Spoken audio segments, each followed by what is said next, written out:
कितीही सबल झाला तरी तो परमेश्वरापेक्षा कधी मोठा होत नाही. कबीर महाराजांनी एका ठिकाणी म्हटलं, हरीसे कोई नाही बडा दिवाने क्यों गफलत में पडा. देवापेक्षा कोण मोठा या जगामध्ये? देव हा सर्व समर्थ आहे. का? उपनिषदामध्ये असं म्हटलं, यतो वा इमानी भूतानी जायन्ते येन जातानी जीवंती. त्याचा अर्थ तुकाराम महाराजांनी सोपा करून अभंगामध्ये सांगितला, जयापासोनी सकळ मही मंडळ हे झाले, तो एक पंढरीचा राणा नय अनुमाना श्रुतीसी. परमात्मा या जगताला निर्माण करतो. आता खरं तर या विषयावरती हजारो वर्षापासूनचं चिंतन आणि संशोधन सुरू आहे. पूर्वीच्या ऋषी मुनी लोकांपासून ते आजच्या शास्त्रज्ञ महाशयांपर्यंत सगळेजण त्यासाठी चिंतन करतायत, अध्ययन करतायत की जगत कसं निर्माण झालं असेल. परंतु बहुतेकांचं मत आहे हे जगत प्रचंड अशा शक्तीमुळे निर्माण झालं. मागे त्याचा शोध घेण्यासाठी जगातले काही शास्त्रज्ञ, जगातले सर्वश्रेष्ठ शास्त्रज्ञ एकत्र आले होते आणि त्यांनी काही अणु रेणू या कणांचा अभ्यास केला, त्याच्यावर काही परीक्षणं केली, त्याचे काही स्फोट घडवून आणले आणि त्यातून त्यांना एक तत्व लक्षात आलं, गॉड पार्टिकल. त्या प्रोटॉनची प्रचंड मोठी धडक घडवून आणल्यानंतर त्यातून शक्तीचं विकेंद्रीकरण झालं आणि विकेंद्रित झालेली ती शक्ती, त्या कणाला नाव दिलं गॉड पार्टिकल. म्हणजे शेवटी शास्त्रज्ञांना सुद्धा सायन्समधून, विज्ञानातून पुन्हा गॉडकडे यावं लागलं आणि ते म्हणतात की नाही, हाच बहुतेक शक्तीचा कण असावा की जो या सृष्टीचा आरंभीचा आहे. आमच्या संतांनी तर ते केव्हा सांगून ठेवलं. हजारो वर्षापूर्वी जे ग्रंथ निर्माण झाले, श्रीमद भागवत नावाच्या ग्रंथामध्ये देव कुठे कुठे हे सांगितलं. खम वायुम अग्निम सलिलम महिंच ज्योतिषीम सर्वानि दिशोद्रमादीन सरित समुद्रांश हरे शरीरम यत्किंच भूतम प्रणमेदनन्यः. कुठे कुठे देव आहे? तो नदीमध्ये आहे, समुद्रात त्याची शक्ती आहे, प्रत्येक शरीरात तो आहे आणि आकाशातही तो आहे, वायूमध्येही तो आहे. हे या श्लोकातून सगळ्या सांगितलं. खम वायुम अग्निम सलिलम, पाण्यात तो आहे, अग्नीत तो आहे, सर्व दिशांमध्ये तो आहे. आमच्या संतांनी हेच सांगितलं, विठ्ठल जळी स्थळी भरला, विठ्ठल जळी स्थळी भरला, विठ्ठल जळी स्थळी भरला, विठ्ठल जळी स्थळी भरला. रीता ठाव नाही उरला, रीता ठाव नाही उरला, रीता ठाव नाही उरला, रीता ठाव नाही उरला. आज म्या दृष्टीने पाहिला, आज म्या दृष्टीने पाहिला, आज म्या दृष्टीने पाहिला, आज म्या दृष्टीने पाहिला. विठ्ठल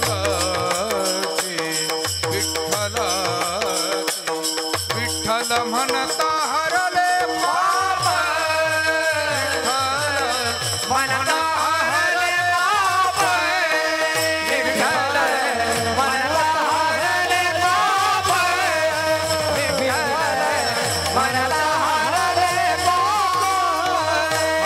विठ्ठल तळे तळे भरला, रीता ठाव नाही उरला, आज म्या दृष्टीने पाहिला. विठ्ठल विठ्ठल जळी स्थळी भरला,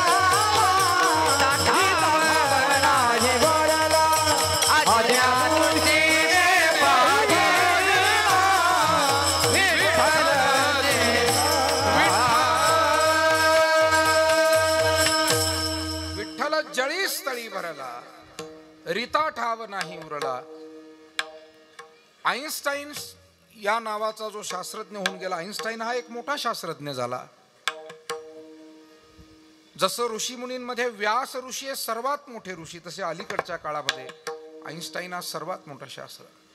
आणि त्या आईन्स्टाईननं असं संशोधनांती सांगितलं की या सृष्टीमध्ये एक प्रचंड शक्ती विस्तारलेली आहे, व्यापलेली आहे. आणि ती शक्ती मानवापेक्षा अनंतपट आहे, कारण तो अणुरेणूचा अभ्यासक होता आईन्स्टाईन. फक्त आईन्स्टाईन त्या शक्तीला नेचर म्हणतोय आणि आम्ही त्या शक्तीला ईश्वर म्हणतोय, एवढाच फरक आहे. आईन्स्टाईन त्या शक्तीला निसर्ग म्हणतोय, ही निसर्गाची शक्ती आहे. मला वाटतं शक्ती मान्य केली याच्यात सगळं आलं. मग आता नाव काय द्यायचं हे तुम्ही ठरवा. त्याला निसर्ग म्हणा, देव म्हणा, राम म्हणा, कृष्ण म्हणा, गणपती म्हणा, महादेव म्हणा. पण एक शक्ती आहे की जी शक्ती या जगताला निर्माण करते. अहम सर्वस्य प्रभो मत्त सर्वम प्रवर्तते. श्रीमद भगवद्गीतेमध्ये भगवान अर्जुनाला सांगतात, अर्जुनाच्या निमित्तानं तुम्हा मला सांगतात, या जगताला मी जन्म देतो, हे जगत माझ्या आधारानंच चालतंय आणि एक दिवस या जगताचा लय प्रलय विलय सुद्धा माझ्या स्वरूपात होतो. उत्पत्ती स्थिती आणि लय असा या जगताचा सर्व समर्थ अधिष्ठान असलेला तो परमात्मा आहे. मी हा विषय का काढला तर जगातला सर्वात मोठा दाता हा ईश्वर आहे. का आहे तर तो समर्थ आहे. म्हणून समर्थ जे जे करी ते नहो नये चराचरी. समर्थ त्याला म्हणतात की मनात आणलं ते करण्याची ज्याची कुवत आहे त्याला म्हणावं समर्थ. माणूस कधी स्वतःला समर्थ म्हणून घेत नाही, किंबहुना माणसाने तसं म्हणून घेऊही नये. त्याचं कारण मानवाला अनेक गोष्टीचं परावलंबित्व अनुभवावं लागतंय. जन्माला येणं हातात नाही, किती दिवस जगायचं हे हातात नाही, मनामध्ये धरलेले सगळे संकल्प पूर्णच होतील हेही याची शाश्वती नाही. आणि म्हणूनच आपल्याला प्रयत्न अधिक प्रार्थना या दोन गोष्टीचा आधार घ्यावा लागतो. काही लोकांचा याविषयी आक्षेप आहे. ते म्हणतात प्रार्थनेची गरजच नाही, सगळं काही प्रयत्नांनी होईल. पण जीवन जगताना आपण सगळे अनुभवतोय की सगळेच प्रश्न प्रयत्नांनी सुटत नाही. मग प्रयत्न नाकारावेत का? नाही, प्रयत्न करावेच लागतील. त्याचं कारण आहे, देव सुद्धा लढणाऱ्या अर्जुनाला आशीर्वाद देतो, रडणाऱ्या अर्जुनाला नाही. जोपर्यंत अर्जुन रडत होता तोपर्यंत देवानं काही त्याला आशीर्वाद दिला नाही. आणि त्याला समजावून सांगितलं, सांडी हे मूर्खपण उठी घे धनुष्यबाण, संग्रामी हे कवन कारुण्य तुझे. अर्जुना हे मूर्खपण सोड, उभा राहा, युद्ध कर, तुझं कर्तव्य कर. आणि तू कर्तव्य करायला तयार झाला की मी तुला आशीर्वाद देईन. म्हणून गुरुजींना सुद्धा अभ्यास करणारी मुलं आवडतात ना. शाळेमध्ये जे घरी गेल्यावर दप्तराकडे पाहतच नाही अशी मुलं कधी गुरुजींना आवडतात. देवाला सुद्धा प्रयत्न करणारा माणूस आवडतो. म्हणून प्रयत्न करणं आपलं काम आहे. पण त्या प्रयत्नाच्या अंती एक अशी सीमारेषा येते की तिथे आपले प्रयत्न संपतात आणि तिथून प्रार्थना सुरू होते. आणि मग त्या प्रार्थनेचे, त्या आशीर्वादांचे प्रभाव सुद्धा आपल्याला तिथून पुढे दिसू लागतात. आपल्या जीवनामध्ये आपण आतापर्यंतची जी वाटचाल, ज्याचं जितकं आयुष्य असेल, पण त्या वाटचालीमध्ये कुठे ना कुठे या प्रार्थनेचा अनुभव आपल्याला आलाय, आशीर्वादांचा अनुभव आलाय. आई वडिलाचे आशीर्वाद, संतांचे आशीर्वाद, गोरगरिबांचे आशीर्वाद, ईश्वराचे आशीर्वाद, कुठे ना कुठे त्याचा अनुभव आपल्याला आल्याशिवाय राहत नाही. आणि म्हणून परमात्मा हा समर्थ आहे, म्हणून तो दाता आहे. दुसरी गोष्ट, नुसता समर्थ नाही आहे तर त्याच्याकडे देण्याची कुवत आहे, म्हणजे दातृत्व नावाचा गुण आहे. नाही तर गंमत अशी आहे, एखाद्याकडे सर्व काही आहे पण देण्याची इच्छा नाही. मग काय करणार तुम्ही? काहीच करता येत नाही. देण्याची इच्छाच नाही म्हटल्यावर काय पुढे काही इलाज चालत नाही. आणि म्हणून देण्याची इच्छा लागते. जसं इथे आपल्या या खांडगावमध्ये खांडेश्वराच्या मंदिरासमोर पंक्तींना नंबर लागेना आणि हजारो लोकांना एक एक आमचा कार्यकर्ता जीव घालतोय, खरं म्हणजे धन्यवाद दिले पाहिजे ना. तुम्ही सांगितलं मगाशी की 4-5 पंक्ती जवळजवळ एकट्यानं घातल्या. मला वाटतं याला दातृत्व लागतं, काही ना काही करण्याची इच्छाशक्ती लागते. आणि म्हणून हा दातृत्व गुण परमेश्वरापासूनच आपल्याकडे आलेला आहे. ध्यानात घ्या, परमात्मा किती उदार आहे.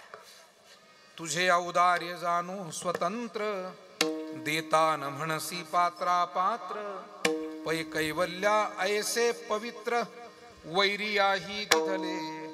आता त्याच्या दातृत्वाचं काय वर्णन करणार. त्यानं देह दिला, जीवन दिलं. तुकाराम महाराजांनी तर सगळंच काही त्याचं चिंतन केलेलं आहे. ज्ञानेश्वर महाराजांनी चिंतन केलेलं आहे. परमात्म्यानं जेने हा जीव दिला दान, तयाचे करीन चिंतन, सर्व अभंग प्रमाण ओव्या आपल्याला ठाऊक आहे. आणि भक्ताला देईल यात नवल नाही. वैऱ्याला सुद्धा त्यानं रिकाम्या हातानं जाऊ दिलं नाही. परमेश्वराकडे वैरी म्हणून जो भेटायला आला, पुतना मावशी त्याला मारायला आली होती, पण तिलाही मोक्ष दिला. श्रीकृष्णाच्या चरित्रामध्ये आणखी एक प्रसंग आहे शिशुपालाचा. हा शिशुपाल कोण होता तर श्रीकृष्णाच्या आत्याचा मुलगा होता, असं त्याचं नातं होतं. आपल्या भाषेत जरा सोपं सांगायचं म्हणजे दोघं मामा फुईचे होते. पण या शिशुपालाला श्रीकृष्णाची नेहमी चीड यायची, तो नेहमी द्वेष करायचा. मोठा गमतीचा भाग असतो. कधी कधी अनपेक्षितपणे जवळूनच प्रखर विरोध होतो आणि माणसाला त्याचं वाईट वाटतं.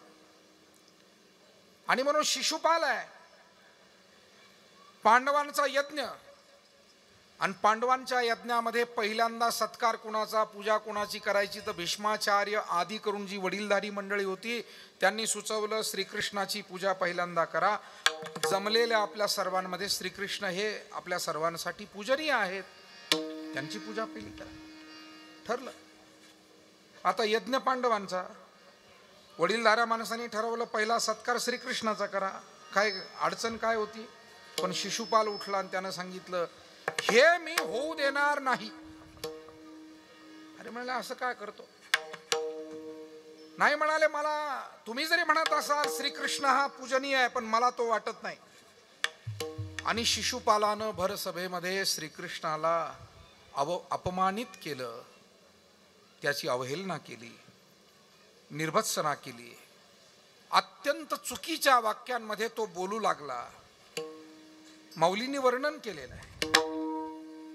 राजसूय यागाच्या सभासदी, मिळता त्रिभुवनाची मांदी, कैसा दुर्वाक्य शब्दी निस्तेजिलासी, ऐशिया अपराधिया शिशुपाळा, आपण पेठावो दिदला गोपाळा, काय उत्तान चरणाची या बाळा ध्रुवपदी चाड.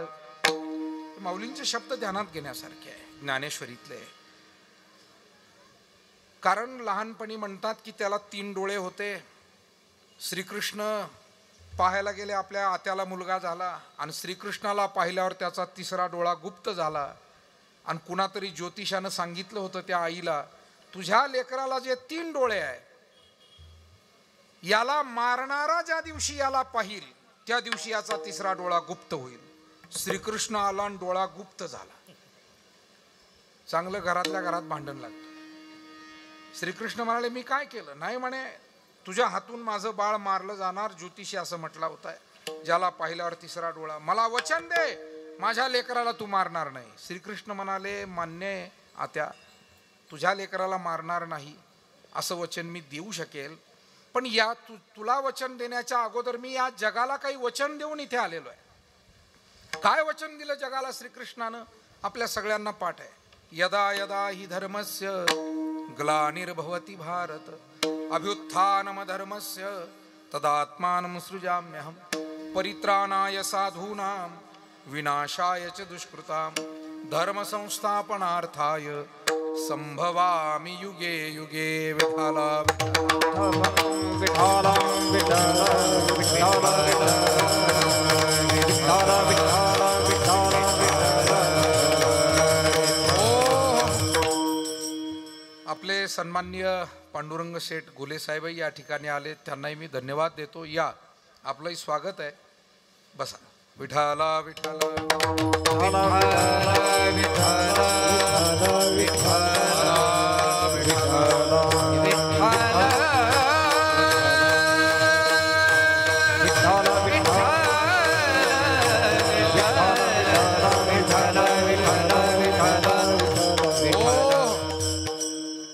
मांडी घालता येते अजून म्हणायची. चांगलं आहे, बरं आहे, मग काय हरकत नाही. कधी कधी त्रास होतो, वयोमान परतवे थोडाफार.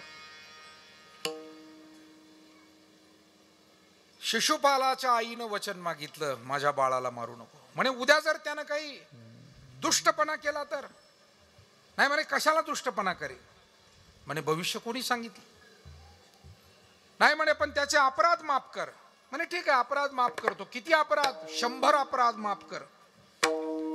कथा आपल्याला माहिती आहे. आणि श्रीकृष्णाकडून त्या आईनं, शेवटी आई ही आई असते हो, आपलं जरी काही चुकलं तरी त्यालाही पदरात घेणं, पोटात घेणं आणि पुन्हा त्याच्या सुधारण्याची इच्छा करणं, त्यासाठी व्रत उपवास करणं.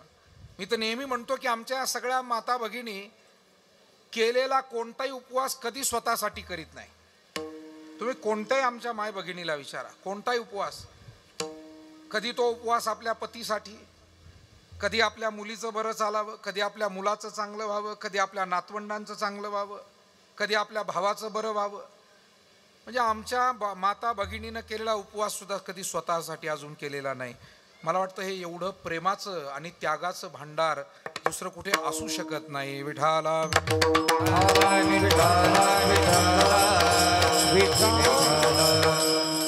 मला अजून असा एकही पुरुष दिसला नाही की ज्यानं आपल्या पत्नीसाठी उपवास केला बुवा. उलट पतीला जर एखादा उपवास नाही करता आला तर ती म्हणते, आता तुम्ही करू नका, इथून पुढे तुमचा मी करते. म्हणजे अगोदरच हिमोग्लोबिन कमी, त्याच्यात आणखी उपवास. तेव्हा मी तुम्हाला या व्यासपीठावरून एक प्रेमाचा सल्ला देईल, विनंती करेल की जास्तही उपवास करू नका.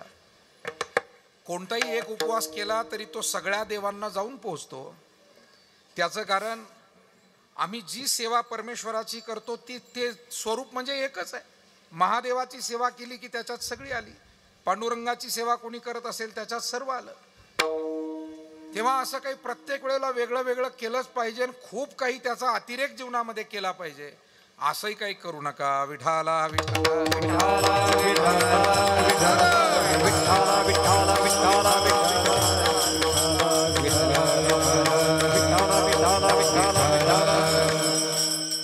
शंभर अपराध माफ करील असं वचन श्रीकृष्णानं त्यावेळी दिलं होतं. या राजसूय यज्ञामध्ये तो अपमानित करू लागला, शिव्या देऊ लागला शिशुपाल. श्रीकृष्ण ऐकत होते. सगळेजण म्हणायला लागले, एवढा शिव्या देतो श्रीकृष्ण ऐकून घेतात. आता मला वाटतं या जगामध्ये नेहमीच कुटुंब असो, समाज असो, शहाण्या माणसाला नेहमी समजूतदारपणेच वागावं लागतं. आणि मी आपल्याला सांगू, संयमानं शहाणपणानं वागणारी माणसं आहे म्हणून समाज व्यवस्था टिकून आहे. सगळ्यांनी जर संयम सोडला तर कोणतीच व्यवस्था नीट राहणार नाही.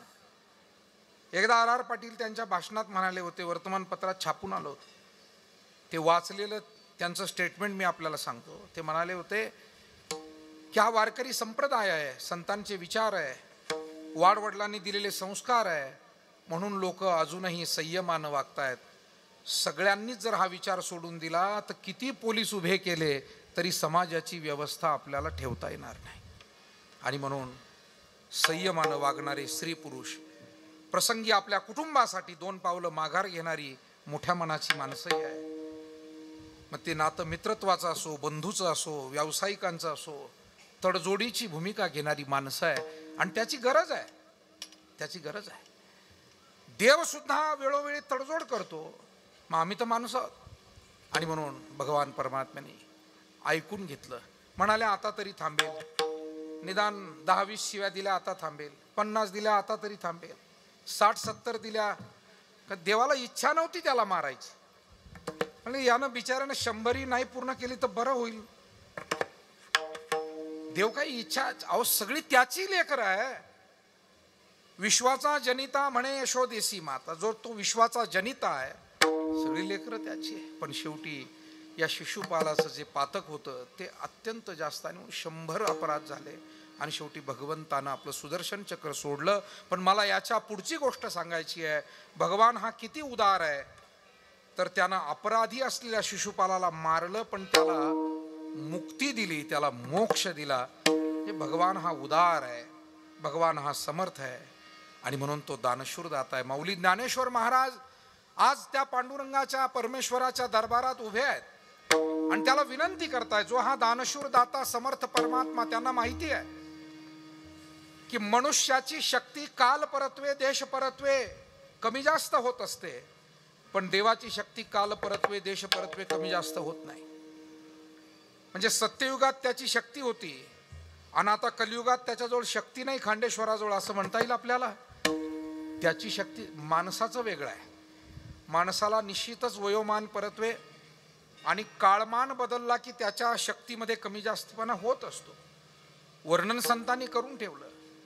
जोवरी चळन गा तोवरी म्हणती माझा, म्हणजे जोपर्यंत शरीर धडधाकट आहे त्यावेळेला माणसाची काम करण्याची शक्ती म्हणा, अन्य गोष्टी त्या जास्त असतात. परमेश्वराचं तसं नाही आहे. त्याची शक्ती सर्व काळ आहे. माणसाची शक्ती देश परत्वे बदलत असते. देश म्हणजे स्थळ बदललं म्हणजे महाराष्ट्राचे मुख्यमंत्री जाऊन शेजारच्या मध्य प्रदेश, गुजरात, कर्नाटकमध्ये जाऊन निर्णय घेऊ शकतात का? त्यांना इथे निर्णय घेता येईल, तिथे घेता येत नाही. म्हणजे माणसाच्या शक्तीला देशाची मर्यादा आहे, परमेश्वराच्या शक्तीला देशाची, काळाची, परिस्थितीची मर्यादा नाही. हे संतांना माहिती होतं. फक्त आपली भक्ती खरी असावी. त्याची शक्ती कालही तीच होती, आजही तीच आहे. त्याची आशीर्वाद देण्याची क्षमता कालही होती. जो साधू संतांना आशीर्वाद दिला तो आजही आम्हाला देण्यासाठीच इथे आहे. फक्त आमची भक्ती निर्मळ, निस्सीम आणि अत्यंत श्रद्धायुक्त असावी. आणि म्हणून ज्ञानोबाराय अत्यंत श्रद्धायुक्त अंतःकरणानं पंढरीत गेले, पांडुरंगाचं दर्शन घेतलं आणि प्रार्थना केली, एक मागणी केली. देवा, आज तुला काही मागण्यासाठी इथे आलोय. बरं वाटलं. असं आहे की ज्यानं खूप काही चांगलं काम केलंय, सेवा केली, अशा माणसांनी काही मागितलं तर देणाऱ्याला सुद्धा विशेष आनंद होत असतो. आपण सुद्धा सगळी मंडळी कोणाला ना कोणाला मदत ही करीतच असतात. सर्वच जण एकमेकांना मदत करताय म्हणून हे चालतं. पण मदत करण्याची वेळ अशी येते की ज्यानं आपल्याला अनेक वेळा मदत केली आणि त्याला मदत करण्याची वेळ जेव्हा येते त्यावेळेला विशेष समाधान होतं, विशेष आनंद वाटतो की याच्यासाठी आपल्याला काही करता येईल. तसं या संतांनी भगवंताचं एवढं कार्य केलं, एवढी सेवा केलेली आहे आणि मागत तर काही नाही. आज पहिल्यांदा मागायला आले, कारण ज्ञानेश्वर महाराजांनी आपल्या थोरल्या बंधूंना सुद्धा आयुष्यात कधी काही मागितलं नाही. जाता जाता आई रुक्मिणी आणि विठ्ठलपंत सांगून गेले होते निवृत्तीनाथ महाराजांना, जेव्हा ते त्रिवेणी संगमामध्ये देह अर्पण करायला गेले. सांगितलं होतं की ही लेकरं तुझ्या भरोशावर सोडतो निवृत्ती, आता आम्हाला जावं लागतंय. पण आमचा हा ज्ञाना, सोपाना, ही धाकटी मुक्ता यांनी काही हट्ट केला तर तेवढा पूर्ण कर. आता आम्ही नाही आहे, तूच आईबाप हो, तू या लेकरांना सांभाळ. पण निवृत्तीनाथ महाराजांना सुद्धा माऊलींनी काही मागितलं नाही. एकदा मागितलं, नेवाशाच्या भूमीमध्ये याच आपल्या अमृतवाहिनी प्रवरामाईच्या तीरावर करवीरेश्वर महादेवाच्या मंदिरामध्ये ज्ञानेश्वरी पूर्ण झाली, लिखाण पूर्ण झालं. आणि ज्ञानेश्वरी लिखाण पूर्ण झाल्यानंतर माऊलींनी एक मागितलं, ते म्हणजे पसायदान. पसायदान शब्दाचा अर्थ होतो पवित्र दान, अतिशय पवित्र दान. पवित्र दान का म्हटलंय त्याला? त्याचं कारण ते दान स्वार्थासाठी नाही, ते जगत कल्याणासाठी, त्रैलोक्याच्या हितासाठी. किंबहुना सर्व सुखी पूर्ण होवो नितीही लोकी भजिजो आदि पुरुखी अखंडित. पुण्यामध्ये एकदा 2-4 वर्षापूर्वी कीर्तन होतं आणि उल्हासदादा पवार तिथं आले. शेवटी कीर्तनाच्या नंतर ते आभार मानायला उभे राहिले. चांगले अभ्यासक आहे संत साहित्याचे. तर उल्हासदादांनी एक वाक्य सांगितलेलं मला आजही आठवतं. ते म्हणाले, आपल्या या संतांचं, विचारांचं श्रेष्ठत्व एवढं आहे महाराष्ट्राच्या संतांचं, की माऊलींनी जे मागितलेलं पसायदान आहे युनोच्या ऑफिसमध्ये इंग्रजीमध्ये भाषांतरित करून तिथं लावलेलं आहे. कारण ही प्रार्थना जी आहे, जगात सगळ्या धर्मांमध्ये प्रार्थना केल्या, पण माऊलींनी केलेली प्रार्थना ही खरी विश्व प्रार्थना आहे. कारण ही एका धर्मासाठी नाही, एका जातीसाठी नाही, एका प्रांतासाठी नाही, अखिल जीवमात्रासाठी, फक्त मानव जातीसाठी नाही, अखिल जीवमात्रासाठी. एकदाच मागितलं आणि ते सगळ्यांसाठी. आज पांडुरंगासमोर पुन्हा माऊली उभे आहे आणि मागतो म्हणतायत. मला वाटतं पांडुरंग सुद्धा त्या दिवशी हरखून गेला असेल, आनंद झाला असेल की ज्ञानोबा माऊली मला मागतायत, काय पाहिजे माऊली तुम्हाला? म्हणाले, देवा व्यवहारातलं काही मागण्यासाठी आलो नाही, पण जो परमार्थ आम्ही करतोय त्या परमार्थाचा गोडवा अधिक निर्माण व्हावा. जी भक्ती करतोय ती अधिक अंतकरणापासून व्हावी आणि समाजाकडून आम्हाला ती करून घेता यावी. म्हणून आम्हाला तुझ्या भक्तीविषयीची गोडी लागू दे. पण माऊलींचं एक वैशिष्ट्य आहे, ते जे काही सांगायचं, जे काही मागायचं ते उदाहरणासह बोलतात. दृष्टांत देऊन बोलणं हा माऊलींच्या वाङ्मयाचा आणि त्यांच्या विचारांचा विशेष गुण आहे. म्हणून इथे मागताना सुद्धा त्यांनी दृष्टांत दिला. म्हणाले, भ्रमराला जशी सुगंधाची गोडी असते, आम्हाला तशी गोडी लागू दे अभंगाचं पहिलं चरण. परिमळाची धाव भ्रमरा बोली, परिमळाची धाव भ्रमरा बोली, परिमळाची धाव भ्रमर बोली, परिमळाची धाव भ्रमर बोली, परिमळाची धाव भ्रमर बोली, परिमळाची धाव भ्रमर बोली, परिमळाची धाव भ्रमर बोली, परिमळाची धाव भ्रमर बोली. ओ कैसे तुझी गोडी लागो मा, कैसी तुझी गोडी लागो मा, आवी टाके माझ्या रे, आवी टाके माझ्या विटे, कैसी तुझी गोडी लागो माझ्या, कैसी तुझी गोडी लागो माझ्या, आवी टाके माझ्या विटेला, आवी टाके माझ्या विटेला. परिमळाची धाव भ्रमर बोली, कैसी तुझी गोडी लागो माझा, कैसी तुझी गोडी लागो माझा, कैसी तुझी गोडी लागो माझा. परिमळाची धाव भ्रमर बोली, कैसी तुझी